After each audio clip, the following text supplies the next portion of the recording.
इससे पिछले वीडियो में भी हमने 10 इम्पॉर्टेंट कंजंक्शंस की थी। आज फिर से उनके अलावा एक्स्ट्रा 10 इम्पॉर्टेंट कंजंक्शंस और है। वो 10 आपको समझ में आ गई होगी, बहुत ही सिंपल तरीके से वहाँ पर मैंने समझाई थी, ठीक है, पूरा एक्सप्लेनेशन के साथ। तो और यहाँ पर 10 कंजंक्शंस ली है। इस तरीके से हम टुकड़ों में अगर पढ़ते हैं ना तो आसानी से समझ जाते हैं, हमको समझ में आ जाती है। एक एक करके हम देखते हैं। चलिए वही सरल तरीके से, सिंपल तरीके से यहाँ पर समझाऊंगी। सबसे पहले नंबर 1 पर है ऑल्दो। ऑल्दो का हिंदी अर्थ होता है हालांकि, यद्यपि, ठीक है। दो विपरीत बातें बताने के लिए इस ऑल्दो कंजंक्शन का यूज़ करते हैं। अब यहाँ पर ये जो ऑल्दो है ना और दो, इन दोनों का हालांकि या दो विपरीत बातें बताने के लिए ही यूज़ किया जाता है। इनमें कंपैरिजन देखेंगे, इनमें फ़र्क क्या है, कंपेयर करके देखेंगे। ऐसे ही जो बीच बीच में कन्फ्यूज़न आएगा ना कंजंक्शंस के, वो मैं बीच में सॉल्व करती रहूँगी। देखिए ऑल्दो है ना, वो फॉर्मल और राइटिंग और एग्ज़ाम के लिए इम्पॉर्टेंट है, वहाँ पर इसको ज़्यादा यूज़ किया जाता है। और ये जो दो है, ये इनफॉर्मल वे में इसका यूज़ किया जाता है। स्पीकिंग में हम जो है ऑल्दो का ज़्यादा यूज़ करते हैं, दो का ज़्यादा यूज़ करते हैं ऑल्दो से, ऐसे, ठीक है। तो ऑल्दो हमारा फॉर्मल है, फॉर्मल वे से इसका यूज़ किया जाता है। राइटिंग में, लिखने में ज़्यादा इस्तेमाल किया जाता है। बोलने में हम दो का इस्तेमाल करते हैं इनफॉर्मल वे में, ठीक है। स्पीकिंग में दो का इस्तेमाल किया जाता है। दोनों का अर्थ लगभग एक जैसा है। अब बोलने में आप चाहे ऑल्दो बोलें या दो बोलें, ठीक है। हालांकि, यद्यपि, यानी कि दो विपरीत बातें बताने के लिए ऑल्दो का इस्तेमाल। एग्जाम्पल देख लेते हैं, जैसे कि हालांकि बारिश हो रही थी फिर भी हम गए। Although it was raining we went. दो विपरीत बातें हैं, ठीक है। एक बारिश होना और फिर भी गए, बारिश हो रही थी तो नहीं जाना था, ऐसा।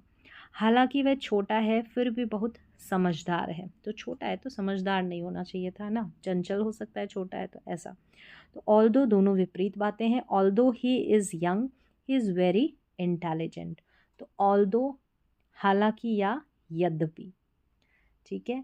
और कंपेयर करके बता दिया कि दो भी अप्लाई हम यूज़ कर सकते हैं इनफॉर्मल वे में। नेक्स्ट देखें, यहाँ पर हमारा दो आ गया, हालांकि या फिर भी, दो विपरीत बातें बताने के लिए। कंपैरिजन ऑलरेडी हमने डिस्कस कर लिया है। दो कॉमन है स्पीकिंग में और ऑल्दो फॉर्मल है राइटिंग में। अधिकतर जगह दोनों एक दूसरे की जगह आ जाते हैं। तो देखिए ऑल्दो हो गया, हमारा दो हो गया, ठीक है। दोनों को हम यूज़ कर सकते हैं जैसे यहाँ पर बता दिया है। हालांकि मैं थका था फिर भी मैंने काम किया। दो I was tired I worked. हालांकि वह व्यस्त था फिर भी उसने मदद की। दो he was busy he helped me. दोनों विपरीत बातें हैं, ठीक है। ऑल्दो का यूज़ कर सकते हैं, दो का यूज़ कर सकते हैं। क्या इनमें डिफरेंस है, मैंने कंपेयर करके बता दिया है, ठीक है, फ़र्क भी। अब नंबर 3 पर है हमारे पास बिकॉज कंजंक्शन, क्योंकि, कारण बताने के लिए इसका इस्तेमाल किया जाता है। देखिए बिकॉज है सबसे मजबूत कारण बताते हैं तो बिकॉज का। सिंस और एज हल्का कारण भी बता सकते हैं। मतलब कि बिकॉज, सिंस, एज, इनका जो है कारण बताने के लिए इस्तेमाल किया जाता है इन कंजंक्शन का। एग्ज़ाम में बिकॉज सबसे सुरक्षित है, मतलब कि बिकॉज का यूज़ जो है अधिकतर आता है जो एग्ज़ाम्स वगैरह होते हैं। और बाकी ये तीनों ही कारण बताती है क्योंकि इनका हिंदी अर्थ है, ठीक है। अब एज़ के और भी इस्तेमाल है, सिंस का एक और यूज़ है, तो वो अलग जो है जब उसकी सिचुएशन बनती है तभी मैं बताऊंगी, यहाँ पर डिटेल में हम नहीं जाएंगे। तो यहाँ पर हो गया कि कारण बताने के लिए बिकॉज, सिंस, एज का यूज़ कर लेते हैं। यहाँ पर गहरा अगर कारण बताते हैं सबसे मजबूत तो वहाँ पर बिकॉज। जैसे मैं घर पर रहा क्योंकि बारिश हो रही थी, अगर गहरे वाली फीलिंग आती है ना, मजबूत जब कारण बताते हैं तो बिकॉज वाला सेंस यूज़ कर लें। I stayed at home because it was raining. वह खुश था क्योंकि वह पास हो गया। He was happy because he passed, ठीक है। नेक्स्ट देखिए बिफोर। बिफोर का मतलब है पहले, किसी काम से पहले। अब देखिए बिफोर पहले, आफ्टर बाद में, दोनों एक दूसरे के ऑपोजिट है बिफोर। अब इसके बाद आफ्टर भी आएगा, वो भी देख लेंगे, ठीक है। किसी काम से पहले, जैसे कि खाने से पहले हाथ धो लो या धो। Wash your hands before eating. जाने से पहले मुझे फ़ोन करना, call me before you leave. ठीक है, call me before you leave. Next देखें, आफ्टर यानी कि बाद में, किसी काम के बाद, वही आफ्टर बाद में, बिफोर पहले, दोनों अपोजिट है जो ऑलरेडी हमने डिस्कस कर लिया है। ठीक है, खाना खाने के बाद पढ़ाई करो, स्टडी आफ्टर डिनर। स्कूल के बाद हम पार्क गए, we went to the park after school. ठीक है, चलिए अब नेक्स्ट आगे बढ़ेंगे। आगे है इफ़ कंजंक्शन, इफ़ यदि या अगर, इफ़ यदि या अगर, शर्त कंडीशन बताने के लिए, कंडीशन बताते हैं ना, शर्त। इफ़ अगर, अनलेस यदि नहीं, अनलेस इफ़ नॉट। ठीक है, अनलेस यदि नहीं मतलब कि इफ़ नॉट, ऐसा। देखिए ये दोनों ही कंडीशन बताती है, इफ़ भी और अनलेस भी। यहाँ पर थोड़ा सा फ़र्क है, वो मैं भी बता दूंगी। पहले हम देखें इफ़ का एग्जाम्पल देख लें। अगर तुम मेहनत करोगे तो सफल हो जाओगे। If you work hard, condition है यू विल सक्सीड, मतलब सक्सीड तो हो जाओगे लेकिन कंडीशन है कि तुम्हें उसके लिए मेहनत करनी पड़ेगी। तो if you work hard you will succeed. अगर बारिश होगी तो हम नहीं जाएंगे, हम नहीं जाएंगे, कंडीशन शर्त क्या, अगर बारिश होगी तो। ठीक है, if it rains we will not go, if it rains we will not go.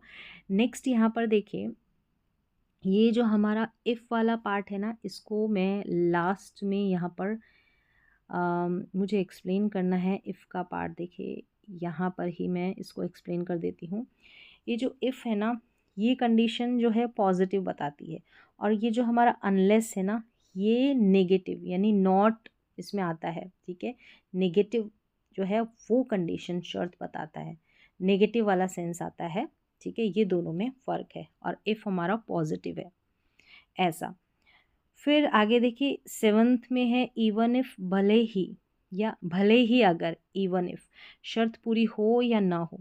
Even if जो है कल्पना या संभावना, यानी कल्पना जैसी फीलिंग रहती है, सेंस रहता है, संभावना वाला सेंस रहता है। इवन दो वास्तविक और सच्ची बात रहती है ना, तो इवन दो, इवन इफ़ में काल्पनिक सी संभावना या जैसे पॉसिबिलिटी या कल्पना की बात आ जाती है, तो इवन इफ़, भले ही अगर, ऐसा।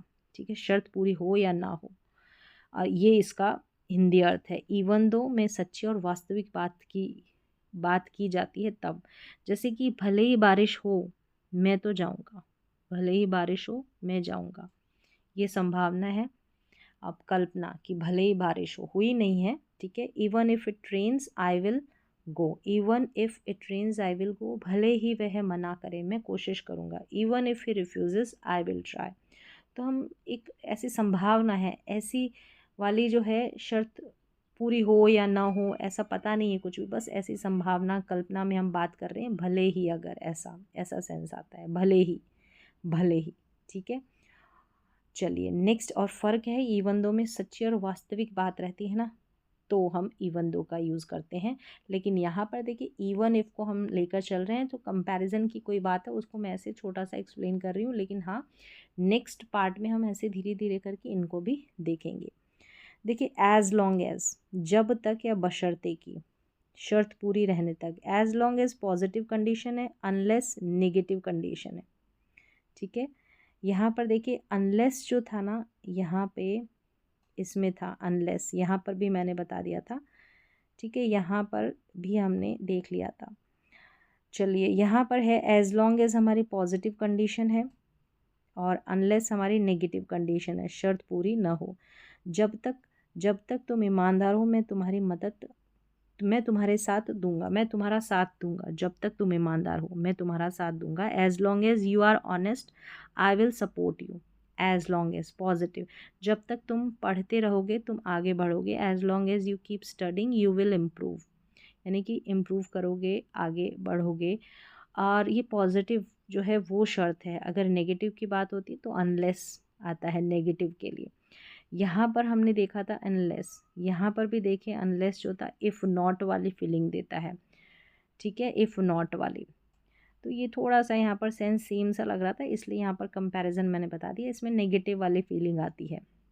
ठीक है, चलिए अब नेक्स्ट देखें नाइन्थ पे है वंस, जैसे ही या एक बार कोई काम हो जाए उसके बाद, ऐसे वाला सेंस आता है। जैसे वंस एक बार और उसके बाद, ऐसा वाला सेंस।